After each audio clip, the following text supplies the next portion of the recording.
Hello everyone, I am Rudramurthy. आज हम लोग प्लेन मिरर पर बेस्ड कुछ एमसीक्यू प्रॉब्लम्स को देखेंगे। इस वीडियो को देखने के पहले आप मेरा पहला वीडियो ज़रूर देखिए, जिससे कि आपको यहाँ जो भी मैं बता रहा हूँ उसको समझने में आपको हेल्प मिलेगा। यहाँ पर जितने भी प्रश्नों को लिया जा रहा है वो किसी न किसी एग्ज़ाम में आ चुका है, खासकर पीएससी, रेलवे भर्ती बोर्ड, आरआरबी और लेटेस्ट जो अभी सीजी ने पोस्ट निकाला है फॉरेस्ट के लिए, उसके लिए बहुत यूज़फुल रहेगा। तो चलिए हम लोग अपना लेक्चर स्टार्ट करते हैं। तो पहला जो एमसीक्यू है उस पर हम ध्यान देते हैं। क्या है पहला एमसीक्यू? मैं इंग्लिश में लिखा हूँ लेकिन आपको हिंदी में बताऊँगा, आपको घबराने की ज़रूरत नहीं है। पहला क्वेश्चन है, the minimum length of the plane mirror required to see the complete of a man of the height h is। इसका मतलब यह हुआ, किसी भी व्यक्ति को अपना पूरा इमेज यानी पैर से लेकर सिर तक पूरा इमेज किसी मिरर में देखने के लिए मिरर की हाइट कितनी होनी चाहिए। तो जैसे कि मैंने पहले वीडियो में इसके बारे में जिक्र किया था कि किसी भी व्यक्ति को अपना पूरा इमेज देखने के लिए मिरर का जो हाइट होता है, आदमी का जो हाइट होता है उसका जस्ट हाफ होगा। इसका एग्जांपल ले सकते हैं। सपोज आदमी की हाइट मान लीजिए 150 सेंटीमीटर है, तो मिरर की हाइट कितनी होनी चाहिए? उसका जस्ट हाफ, यानी 150 डिवाइडेड बाई 2, यानी आपका 75 सेंटीमीटर। तो ये बहुत ही कॉमन क्वेश्चन है जो परीक्षाओं में आता है। तो इसका आंसर क्या होगा? h/2, यानी आदमी को अपना कंप्लीट इमेज मिरर में देखने के लिए मिरर की हाइट आदमी के हाइट का जस्ट हाफ होना चाहिए। तो पहला एमसीक्यू आपको समझ में आ गया होगा। इस बात को मैंने फर्स्ट लेक्चर में भी इसके बारे में मैंने बताया था। सेकंड देखते हैं, two plane mirrors are mutually inclined at 45 degree, यानी दो समतल दर्पण एक दूसरे से 45 अंश का कोण बनाते हुए रखे गए हैं। An object in between them, एक वस्तु उन दोनों के बीच में रखी है। The total number of images formed will be, तो उस कंडीशन में उन दोनों मिरर के द्वारा कितना प्रतिबिंब बनेगा उस वस्तु का जो उसके बीच में रखा गया है। तो इसके बारे में मैंने पहले लेक्चर में बताया था, फिर भी आपको शॉर्ट में बताता हूँ। देखिए क्या होगा, इसका कॉन्सेप्ट क्या है। बहुत सिंपल है, फिर एक बार बता देता हूं, सभी को हेल्प मिलेगा। देखिए, नंबर ऑफ इमेजेस, ये है नंबर ऑफ इमेजेस, और theta angle between two mirrors, दो दर्पणों के बीच का कोण। जैसा भी रखा गया है ऐसा, एक मिरर है ये है M1 और दूसरा मिरर ये है M2। इनके बीच का एंगल कितना है? थीटा। इनके बीच का एंगल कितना? थीटा। तो सबसे पहले आप जो एंगल दिया उसको देखिए कितना? Theta. Here theta is given 45 degree. तो पहले आप निकालोगे 360 में से 45 को डिवाइड करिए और देखिए क्या आता है। तो यह आपका आएगा 8, और ये क्या है? आपका सम संख्या है, सम संख्या, इवन नंबर है। तो जब इवन नंबर वाला केस होगा, जब आप 360 को 45 से डिवाइड करोगे, जो भी नंबर आएगा वो इवन होगा या सम संख्या होगा, तो उस समय n की जो वैल्यू होगी, नंबर ऑफ इमेजेस, ये होगा 360 अपॉन थीटा, जो भी आए उसमें -1 करोगे। ठीक है, तो ये n इक्वल टू हो जाएगा, ये 8 आ चुका है, इसमें -1 करोगे तो the total number of images will B 7। तो कुल प्रतिबिंबों की संख्या 7 होगी। इस टाइप के क्वेश्चन आते हैं। लेकिन इसी में एक और एडिशनल बता देता हूं। अगर मान लीजिए थीटा की वैल्यू, थीटा अगर मान लीजिए 40 डिग्री दिया हुआ है, तो उस समय आप 360 से 40 को डिवाइड करिए, तो ये कितना आएगा? 9 × 36, ये 9 आ गया। और ये क्या है? ऑड नंबर है। और जब ऑड नंबर आता है, यानी 360 को किसी एंगल से डिवाइड करने से ऑड नंबर आ रहा है, तो उस कंडीशन में नंबर ऑफ इमेजेस ये होगा 360 अपान थीटा, यानी 360 अपान 45 यानी 9। इनमें से किसी एक -1 नहीं किया जाता है, यानी इवन नंबर में जो भी आएगा, अगर 360 से डिवाइड कर रहे हो एंगल को तो इवन नंबर आ रहा है तो उसमें -1 करोगे तो उतना नंबर ऑफ इमेजेस आपको मिलेंगे। अगर मान लीजिए इवन नंबर ना आके ऑड नंबर आ रहा है तो उसमें से कोई माइनस नहीं किया जाता, एज इट इज उतार दिया जाता है। तो इसका जो आंसर होगा वो आपका 7 होगा, यानी 360 में डिवाइड किया, ऑड नंबर आया, ऑड इवन नंबर आया, इवन नंबर में से एक माइनस करोगे तो कुल प्रतिबिंबों की संख्या ये है। तो ये ट्रिक है, ये ट्रिक नहीं है, बुक में दिया हुआ है, आप इसको अच्छी तरह से समझ लीजिए। क्लियर हुआ? अब तीसरे एमसीक्यू की ओर चलते हैं। चलिए, तीसरा एमसीक्यू क्या है, देखिए स्टूडेंट्स, बहुत छोटे छोटे हैं, परीक्षाओं में आते हैं। थोड़ा सा अगर आप ध्यान से पढ़ोगे तो पूरे एमसीक्यू आप इजीली बना सकते हो, प्लेन मिरर पर बेस्ड। देखिए ये क्या है, देखिए, a light ray is incident normally on a plane mirror. एक समतल दर्पण पर एक आपतित किरण अभिलंबवत गिर रहा है, आपतित हो रहा है। The angle of reflection will be, यानी ऐसा दिया, देखिए स्टूडेंट्स, ये कोई मिरर है, इसको पॉलिश कर दिया मैं, और ये रिफ्लेक्टिंग पार्ट है, द रिफ्लेक्टिंग पार्ट, परावर्तक भाग है ये। अब यहां पर एक light ray the incident normally, ये इसके परपेंडिकुलर ऐसा गिर रहा है, इस प्लेन के परपेंडिकुलर। तो ये जो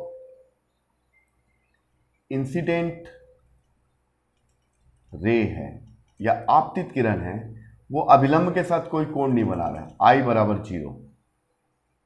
इसका नॉर्मल के अलोंग अगर कोई भी रे किसी भी प्लेन मिरर पर अगर परपेंडिकुलर गिरता है तो according to the law of reflection, अपवर्तन के नियमों, परावर्तन के नियम से, परावर्तन का नियम क्या है, परावर्तन का नियम ये बोलता है, लॉ ऑफ रिफ्लेक्शन, जितना एंगल ऑफ इंसिडेंस होगा उतना ही एंगल ऑफ रिफ्लेक्शन होगा। यानी लॉ ऑफ रिफ्लेक्शन का रूल ये है कि जितना आपतन कोण का मान होगा उतना ही परावर्तन कोण का मान होगा। आपतन कोण का मान यहां पर कितना है, 0। तो according to the law of reflection क्या होगा, आर भी क्या होगा, 0 होगा। यानी ये रे अगर आपतित किरण इस मिरर पर परपेंडिकुलर इंसिडेंट हो रहा है तो उसी डायरेक्शन में क्या होगा, ये सेम पाथ में, ये ओ ए है, ये आपतित किरण है ओ ए, तो रिफ्लेक्टेड रे क्या होगा, ए टू ए, यहां ए ओ ए है आपका आपतित किरण। तो चूंकि I बराबर 0 तो R भी 0 होगा, वो भी उसी डायरेक्शन में क्या होगा, रिफ्लेक्ट हो जाएगा, सेम उसी पाथ को फॉलो करेगा। यानी ए ओ इज द परावर्तित किरण, reflected ray.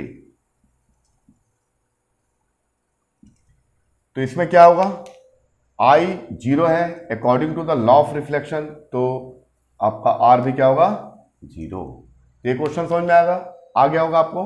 A light ray the incident normally on a plane mirror, the angle of the reflection, अगर कोई भी आपतित किरण किसी भी तल पर अभिलंबत आपतित हो रहा है तो उस समय परावर्तन कोण का मान कितना होगा, according to the law of reflection this will be 0।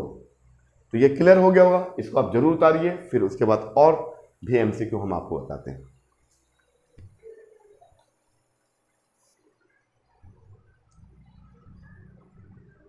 आगे और ऑब्जेक्टिव टाइप के क्वेश्चन को देखते हैं। चलिए, क्वेश्चन नंबर 4 है, देखिए, 2 plane mirrors are kept at 60 degree for a point source in between them, the number of images will be. Same उसी टाइप का क्वेश्चन है जो इसके पहले बताया था। आप सबसे पहले 360 अपान थीटा करोगे, ये क्वेश्चन नंबर 4 है।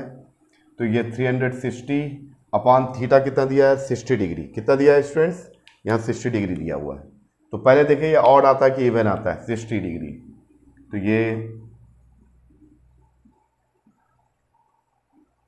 6, ये क्या 6 क्या है, इवन है कि ऑड है, इवन, सम संख्या है। और जब भी सम संख्या आएगा नंबर ऑफ इमेजेस कितना होगा, जो भी नंबर है 360 अपॉन थीटा, ये जो भी आएगा उसमें -1 करना पड़ेगा, यानी 6 - 1। तो दैट मीन्स देयर आर, कितना बनेगा, 5 इमेजेस विल बी फॉर्म्ड। यानी प्रतिबिंबों की संख्या कितनी होगी, 5। यानी अगर 2 दर्पण एक दूसरे 60 अंश के कोण पर झुके हुए हैं तो उस कंडीशन में कुल प्रतिबिंबों की संख्या जो होगी वो कितनी होगी, 6 नहीं होगी बल्कि 5 होगी, क्योंकि इसका रूल क्या है, अगर इवन नंबर है तो क्या करेंगे, एक माइनस कर देंगे, और ऑड नंबर है तो माइनस नहीं करेंगे। ये मैं आपको पहले बता चुका हूं। चलिए अगले एमसीक्यू पर चलते हैं। ये क्या बोल रहा है, the focal length of the plane mirror. ये बड़ा अच्छा क्वेश्चन है, इसको देखिए। फोकल लेंथ कितना होता है, देखिए एक्चुअली फोकल लेंथ होता क्या है, इसके बाद अभी मैं आपको कॉनकेव मिरर पढ़ाऊंगा। तो फोकल लेंथ का मतलब ये होता है, ये देखिए ये कोई स्फेरिकल मिरर है, ये पॉलिश्ड पार्ट है ये, और ये रिफ्लेक्टिंग पार्ट है, रिफ्लेक्टिंग पार्ट, और इसका प्रिंसिपल एक्सिस है। तो कोई लाइट इंसिडेंट हो रहा है इस पर, आफ्टर रिफ्लेक्शन क्या होगा, ये कहीं ना कहीं इसको काटेगा, प्रिंसिपल एक्सिस को कहीं ना कहीं काटेगा। तो जिस पॉइंट पर काटता है उसी को बोलते हैं फोकस। यानी फोकस कैसे आइडेंटिफाई करते हैं, इस किसी भी मिरर पर कोई बीम को डालते हैं, पैरेलल बीम को, तो देखते हैं कि वो पैरेलल बीम आफ्टर रिफ्लेक्शन, परावर्तन के पश्चात प्रिंसिपल एक्सिस को जिस पॉइंट पर इंटरसेक्ट करता है उसी को बोलते हैं फोकस। तो क्या हम देखेंगे प्लेन मिरर में, क्या कोई प्लेन मिरर पर कोई अगर रे या आपतित किरण अगर इंसिडेंट हो रहा है तो रिफ्लेक्शन के बाद क्या वो प्रिंसिपल एक्सिस को कट करता है क्या, आप देखोगे बिल्कुल नहीं करता। देखिए ये आपका प्लेन मिरर है, इसका मान लीजिए ये एक्सिस, इमेजिनरी एक्सिस मैंने एज्यूम किया, ठीक है, ये प्रिंसिपल एक्सिस है। तो इस पर कोई भी रे अगर इंसिडेंट हो रहा है तो वो उसी डायरेक्शन में रिटर्न हो जाएगा, कोई भी रे फिर रिटर्न हो जाएगा। यानी कोई भी रिफ्लेक्टेड रे इस प्रिंसिपल एक्सिस को इंटरसेक्ट नहीं करेगा, ठीक है। यानी किसी भी प्लेन मिरर में रिफ्लेक्टेड रे यानी परावर्तित किरण कभी भी प्रिंसिपल एक्सिस या मुख्य अक्ष को कभी भी नहीं काटती। इसका मतलब क्या हुआ, कभी काटती नहीं तो कहां काटेगी, बहुत दूर, यानी काटती नहीं है, तो इसका मतलब क्या हुआ, अनंत, अनंत पर काटेगी। तो कहां होगा ये, तो ये क्वेश्चन है, the focal length of the plane mirror is always infinity, अनंत। ये दोनों, ये प्रिंसिपल एक्सिस है और ये कहीं मुलाकात नहीं हो रही, मतलब कहां मिलेंगी, इन्फिनिटी, यानी बहुत दूर, यानी इन्फिनिटी लिखेंगे, यानी कभी इंटरसेक्ट नहीं करती है। तो ये आपको कॉन्सेप्ट समझ में आ गया। तो कभी भी अगर आपको एग्जाम में आता है कि किसी भी प्लेन मिरर का फोकल लेंथ कितना होता है, तो फोकल लेंथ जो प्लेन मिरर का इन्फिनिटी होता है, क्या होता है, the focal length of plane mirror is always infinity, इसको ऐसा लिखा जाता है, अनंत। और जब फोकल लेंथ इन्फिनिटी होता है तो इसका रेडियस ऑफ कर्वेचर भी क्या होगा, इन्फिनिटी। ये दो बातें मैंने फर्स्ट वीडियो में आपको बताया था। तो किसी भी स्टूडेंट को अगर डिटेल जानना है तो फर्स्ट वीडियो को मैंने इसको डिटेल से समझाया। चलिए और नेक्स्ट आगे क्वेश्चन देखते हैं। अब आते हैं इस पर, चलिए इसको मिटा दिया जाता है। चलिए इसके बाद इसको हम देखते हैं। क्वेश्चन नंबर 6 देखिए स्टूडेंट्स, ये बोल रहा है a man approaches a vertical plane mirror with speed 2 metre, चलो 4 मीटर कर ले, 2 मीटर लिखा हुआ है। A man approaches a vertical plane mirror with speed of 2 metre per second, at what rate does he approach his image. यानी क्या बोल रहा है, देखिए बहुत सिंपल है, ये सब मैंने आपको लेक्चर नंबर 1 में या फर्स्ट वीडियो में डिटेल से समझाया था। देखिए क्या है, कोई भी प्लेन मिरर है, प्लेन मिरर की खासियत क्या क्या है फिर से बता देता हूं। प्लेन मिरर में कोई ऑब्जेक्ट यहां पर है, मान लीजिए 10 सेंटीमीटर की दूरी पर कोई ऑब्जेक्ट है, तो इसका इमेज भी कहां बनेगा, इसका इमेज भी कहां बनेगा, 10 सेंटीमीटर की दूरी। तो टोटल डिस्टेंस क्या होगा ऑब्जेक्ट से इमेज के बीच में, 20 सेंटीमीटर होगा। पहली बात ये बताया था। दूसरी बात, प्लेन मिरर में जो भी इमेज बनता है हमेशा सीधा बनता है, इरेक्ट इमेज बनता है। अब यहां पर बोल रहा है कि एक आदमी उस प्लेन मिरर की ओर 2 मीटर प्रति सेकंड की स्पीड से मूव कर रहा है। कहने का मतलब क्या है, देखिए कहने का मतलब यह है कि इस प्लेन मिरर में एक ऑब्जर्वर, एक आदमी, इसकी स्पीड कितनी है, 2 मीटर प्रति सेकंड की स्पीड से भाग रहा है। तो आपको मालूम होगा ये यहां पर है तो इतनी डिस्टेंस पर क्या होगा, इमेज ही बनेगा। अगर ये इस डायरेक्शन मूव करेगा तो ये भी क्या करेगा, इस डायरेक्शन मूव करेगा। अगर ये एक्स अक्ष के धनात्मक दिशा में मूव कर रहा है +2 मीटर प्रति सेकेंड, है ना, तो ये भी क्या होगा -2 मीटर प्रति सेकेंड।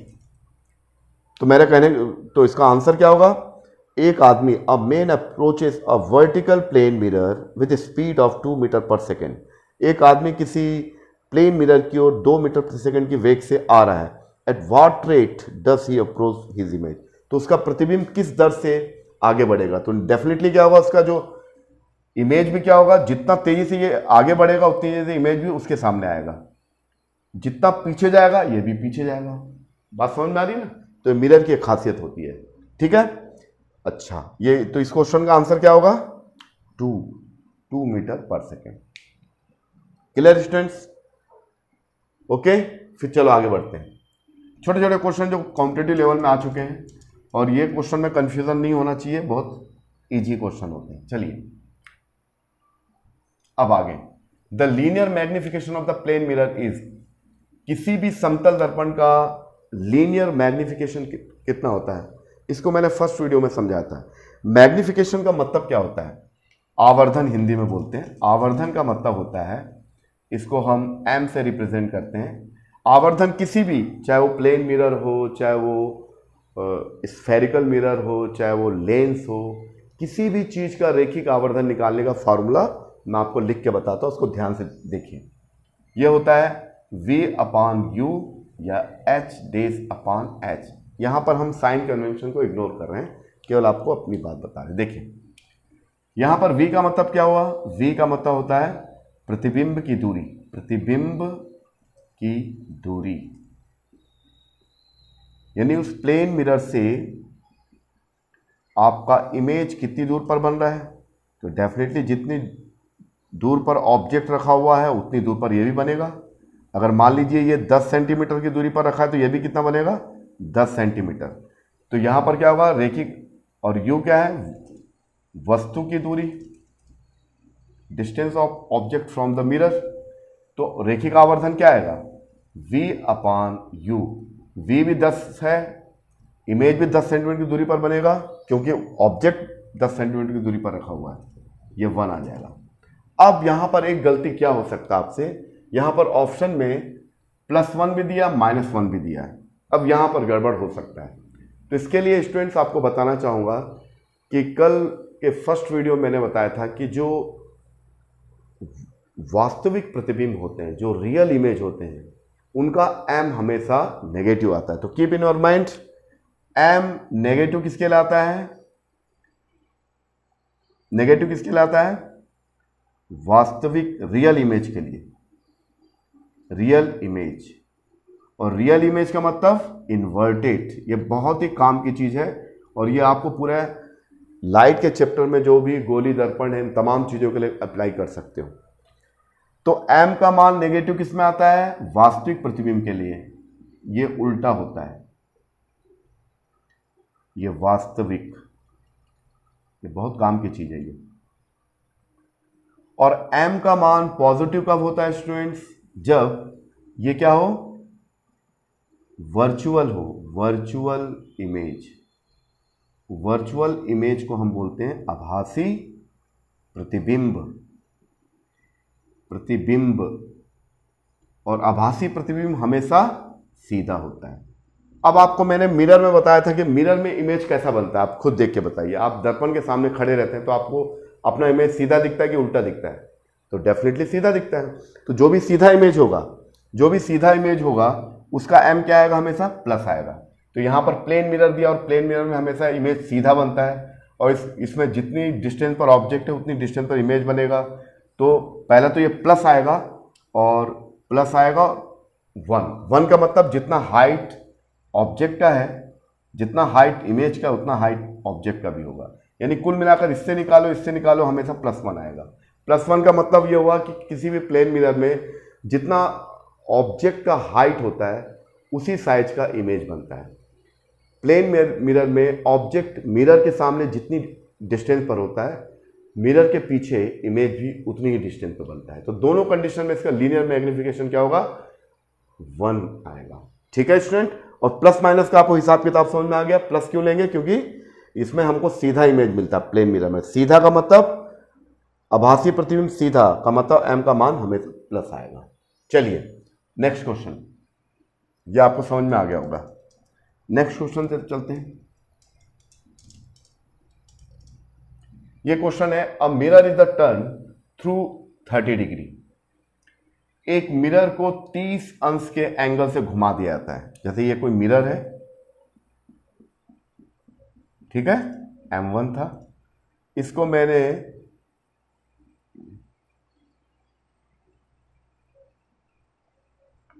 ये मिरर है आपका, ठीक है स्टूडेंट्स, ये मिरर है, इसको 30 डिग्री से घुमा दिया मैं। तो इस पर जो इंसिडेंट लाइट, जो इस पर जो आपतित किरण है आई इंसिडेंट, तो रिफ्लेक्टेड रे जो होगा, जो भी रिफ्लेक्टेड रे होगा आर होगा, वो 2 थीटा एंगल से मूव कर लेगा। ये मैंने आपको फर्स्ट वीडियो में बताया था कि किसी भी मिरर को अगर थीटा एंगल से रोटेट कराया जाता है तो जब उससे इंसिडेंट रे टकराएगा, टकराने के बाद जो रिफ्लेक्टेड रे होगा वो ठीक 2 थीटा एंगल घूम जाएगा। लेकिन इसमें एक बात ध्यान रखना है कि आपतित किरण जैसे उस पर लाइट इंसिडेंट हुआ, आपने तुरंत मिरर को रोटेट करा दिया, तो उस कंडीशन में रिफ्लेक्टेड रे क्या होगा, जस्ट 2 थीटा हो जाएगा। तो यानी कुल मिलाकर क्या हुआ, अगर 30 डिग्री है तो कितना हुआ, 60 degree. B option is the correct option, ठीक है। तो ये कुछ एमसीक्यू हुए। अब कुछ और भी स्पेसिफिक टाइप के एमसीक्यू को बताऊंगा जो प्रतियोगी परीक्षाओं में आते हैं, तो इसको आप उतार लीजिए। इसके बाद और भी कुछ अच्छे एमसीक्यू आपको बताता हूं।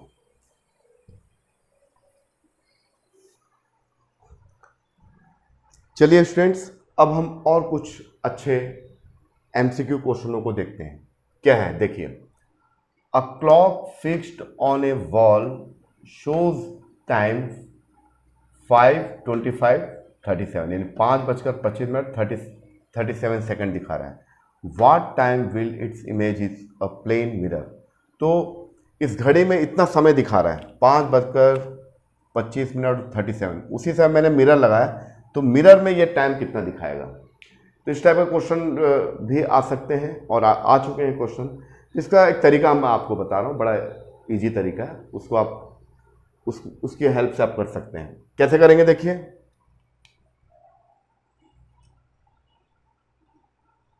अच्छा मिरर में ये आपको मालूम है कि जो प्लेन मिरर होता है, मिरर में जो होता है इन्वर्शन होता है। अगर कोई किसी भी बॉडी का लेफ्ट मिरर में इमेज में राइट में दिखेगा और उस ऑब्जेक्ट का राइट उसके लेफ्ट में दिखेगा, यानी इन्वर्शन हो जाता है, यानी उल्टा हो जाता है वहाँ पर।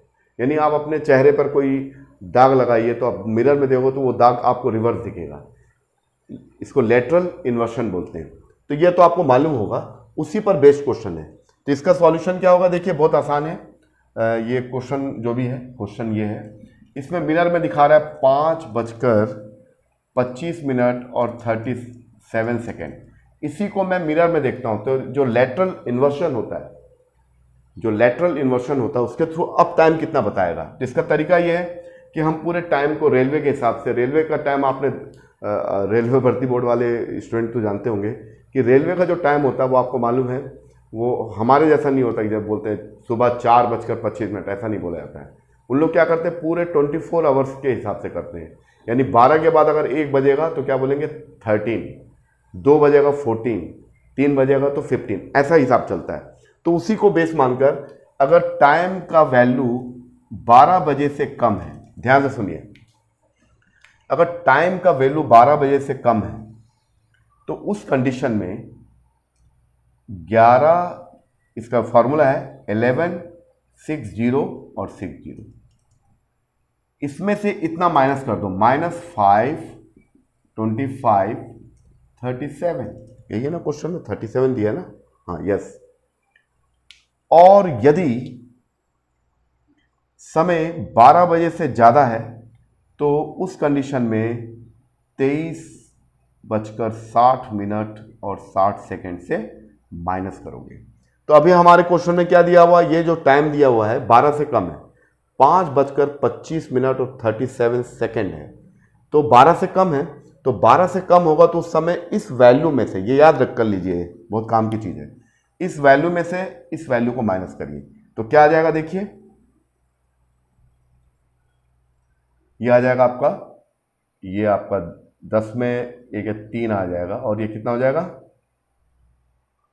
5 2 और ये हो जाएगा 5 और ये हो जाएगा 5 3 और ये कितना हो जाएगा, ये हो जाएगा 6। तो कितना है 6 बजकर, तो ये कितना आ गया 6:35 23 सेकेंड।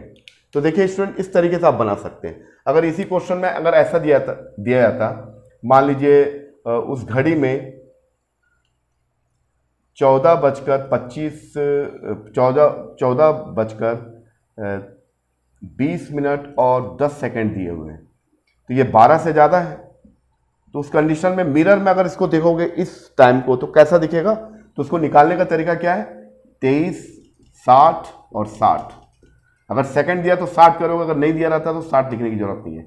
माइनस करो 14 20 10, इसको माइनस करो तो ये आ जाएगा 50 और ये आ जाएगा 40 और ये आ जाएगा आपका, ये कितना हो जाएगा, ये 13 में 4 का कितना बचेगा 9 बचेगा, 9 4 13, फिर यहां 1। तो उसको अगर घड़ी में 14:20 और 10 सेकेंड है तो उसको कैसे दिखेगा, यानी ये 2:20 10 सेकेंड है तो घड़ी में कैसे दिखेगा 9:40 और 50 सेकेंड दिखेगा। तो ये तरीका आपको समझ में आया। तो कभी भी इस टाइप का कोई प्रॉब्लम आएगा तो आपको करना क्या है, कुछ नहीं करना है। अगर 12 से ज़्यादा है, लेकिन यहाँ पर ध्यान रखना है कि हमको 12 मतलब पूरे जो हमारे अर्थ का जो पीरियड ऑफ रेवोल्यूशन होता है, यानी अर्थ अपने एक्सिस पर 24 घंटे में घूमता है, उसी 24 घंटे को बेस मानकर हमने टाइम को डिवाइड किया है। अगर 1 बजेगा तो 13 बोलेंगे, 2 बजेगा तो रात के 1 बजे के बाद, रात के 12 बजे के बाद जो टाइम आता है उसको अपन क्या बोलते हैं 13 14 15 16 17, ऐसा रेलवे के हिसाब से। तो जो भी अगर लेस देन 12 है तो 11 60 60, अगर सेकंड दिया है तब, अगर नहीं दिया तो कोई जरूरत नहीं, इसकी जरूरत नहीं पड़ेगी। इससे माइनस कर देंगे तो ये आ जाएगा। अगर मान लीजिए वो 12 से ज़्यादा है, यानी रात के 2 बजे हैं, 2:20 10 सेकेंड है, तो उस समय इस घड़ी के समय को मिरर में देखा है तो उसका जो लेटरल इन्वर्शन होगा वो 9:40 50 सेकेंड होगा। तो ये चीज आपको क्लियर हो गई होगी। चलिए आगे बढ़ते हैं। अब है the power of a plane mirror is, किसी भी समतल दर्पण की शक्ति क्या होती है, इस क्वेश्चन को देखते हैं।